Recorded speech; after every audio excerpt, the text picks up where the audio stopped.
Hello friends, welcome to pebbles. ఇవాళ వీడియోలో మొక్కజొన్నాల మన దోశ ఎలా తయారు చేయడం గురించి చూద్దాం. బియ్యం వేసి చేయబోతాము. అది ఎంత రేషియోని చూపిస్తాను చూసుకోండి. ఇది రెండింటి కలిపి మనం ముందు బాగా కడిగేసి ఒక 3 గంటల చేపులు నానబెట్టేయాలి. మళ్ళీ రుబ్బేసి ఒక 3 గంటల చేపులు పులిపెక్కిన తర్వాత మన దోశ కలిగిపోతాము. దీనికి కావాల్సిన విషయాలు చూసినంట 1 టంబ్లర్ ఇడ్నే బియ్యం ఎత్తుండాను.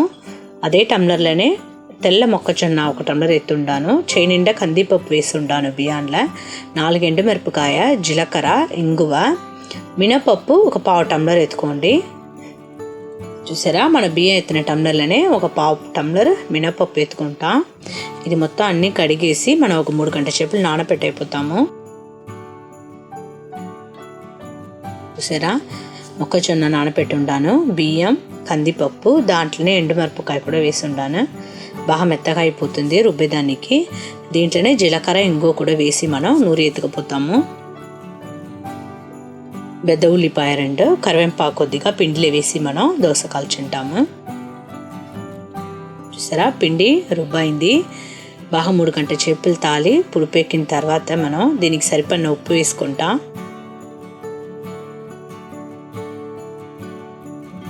వేసుకోండి, మళ్ళీ కావాలంటే మనం వేసుకోవచ్చు చూసేసి. పిండి వచ్చి నిండా నైస్గా నూరవద్దు. మనం కొద్దిగా దోశ కాల్చే తగినట్టు మనం నూరుకోవచ్చు.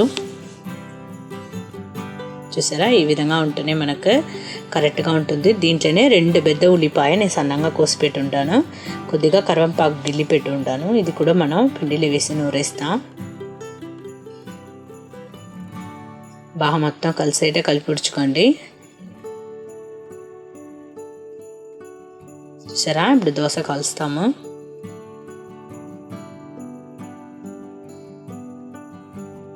మనం మంచి నూనె కూడా పోసుకోవచ్చు దోశకి.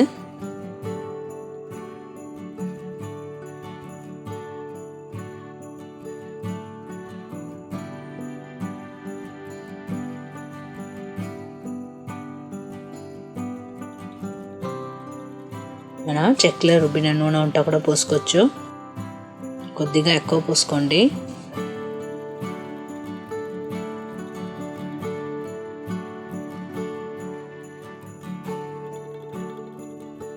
ఇప్పుడు మన సన్న మంటలో పెట్టేసి తిప్పి వేసుకుంటా. 2 వైపులనే ఉడికిన తర్వాత మన దోశ ఎత్తుకుంటా. చూసారా, బాగా ఉడికిపోయింది దోశ.